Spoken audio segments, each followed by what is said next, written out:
and warm welcome to Dlala Mzansi, Mbali, and it's always a great pleasure having you with us. First and foremost, though, happy Women's Month to all the beautiful women out there. Today is a very special show as we celebrate Women's Month and shine a spotlight on female trailblazers within the sports industry. Do make sure you follow us on our social media platforms at Soweto TV channel and hashtag Dlala Mzansi. I'm so excited for today's show because it's an all-female cast. So I'm flying solo today, as you can see, Vuyo no Malwandla, namhlanje, because we're celebrating women in sports who are trailblazers and who continue to bring about an impact in the sports industry. My guest is just that, a trailblazer. Dikeledi Letsiri is a sports commentator who has been in the industry for more than a decade. She currently hosts a radio show and does commentary for a number of sporting codes. She's a G Sports Award recipient, a wife, a mother, a presenter, and just showed us that you can have it all. Dikeledi, welcome to the show. Thank you so much, Mbali, for your time. Thank you for Thank you. Thank you just for joining us. It's just an honor to have you. Thank you for inviting me. Let's just start from the beginning. I mean, you've been in the industry for quite a number of years now. 16 years to be exact. Sure. How was it growing up, like in Kroonstad? You don't really hear about people coming from there who are making it big. Who was your biggest influences? Your mom, your dad? Who was your biggest influencer going into the sports industry? Mbali, I think when I grew up in Kroonstad, like you said, and it wasn't all this lovey-dovey cheese girl kind of life. I think that's the thing that made me hungry for success. And the influence, my mom was a provincial netball captain for 5 years in Free State. So she's been playing netball forever. My dad was a soccer captain in the Val when he grew up. So I think it's in the blood, although I didn't play any sport because I couldn't. but the sport has been one of the influences in our family home. So let's start off, you at GoVUT, you started your career there, and that's a campus radio, and you said that you were not paid for 3 years. Yes. Now, many people would say, why would you stay there? Because you studied law.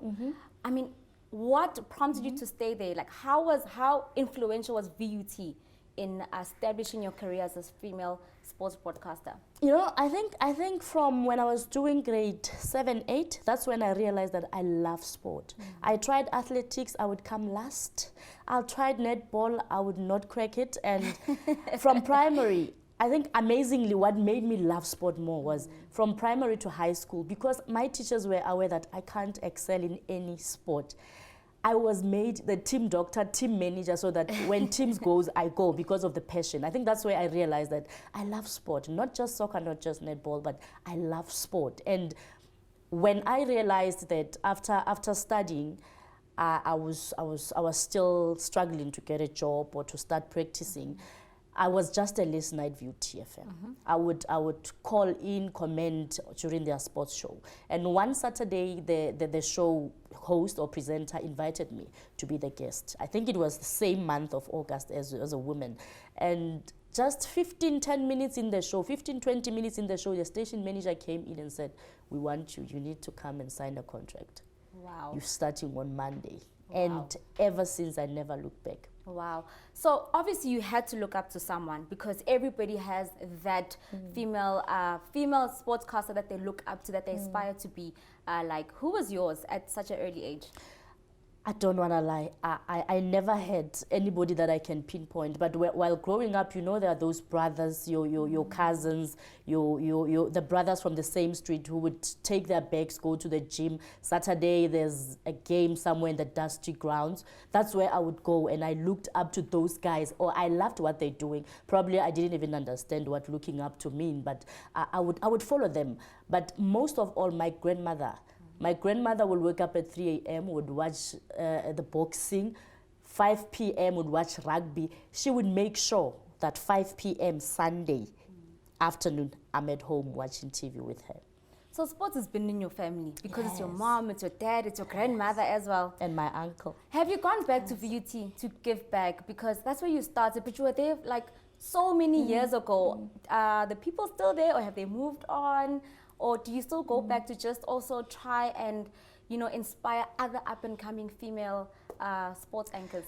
Mbali, you don't understand how that is close to my heart. I love talking to people. I love being there when people want me. But sometimes you cannot force people to want you. VUT is one of those stations that I will never forget. I always knock, guys, tell me what you need from me. What can I do to help? But because I think it's a matter of everybody that I was working with, they're not there anymore. And they've actually taken different paths. I think I'm the only one at the moment who's still in media or doing this live. And unfortunately, I haven't went to Vuyo TFM. I haven't helped with anything because the doors are closed on my face. Wow. Because I think people think she just want to be here to break. She's in national station now and she's doing well, and what her coming here will help us. I think it's all about that. But like I'm saying, even with the community radio stations, I've always said, guys, I'm here. So people, when they see you, they think money, and money comes after you happy with what they have received from you. So you recently married. Well, you've been been married for at least a year. Yeah. How has that been, balancing your work, because you are in demand, and balancing family life and your work life, because your child is only a year old. How has that been? Because with women, we get ostracized and stigmatized quite a bit in the industry. How do you make sure that you still give your child that mommy time and you still give us Dikeledi, Letsiri? Thank God I'm married to such a humble and loving husband of mine. He's also a soccer coach. He's at the moment a coach at under-17 Vets Juniors, training with the Bidvest senior team at the moment as well. He's a fitness trainer. He's a sports conditioner. So you will never get into our house and not get to those channels of sport. You will never hear us having a conversation 15 minutes in it without any sport.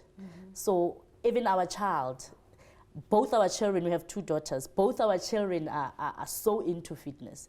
It's 8 and 7. They're so into sports. So I think he has made my life more easier. Not to feel guilty, because I usually go, for instance, when you go to Africa and do all these things, you go for 5 weeks, he'll be staying with kids because we don't have helpers. We don't believe in helpers. He'll stay with the kids, make sure they go to school, make sure the kids are always fine. So my life now, I think it's even more better because he's managing me. He's doing everything for me. Wow. I did say she's an extraordinary woman, and she has a supporting partner. More with Dikeledi after the break.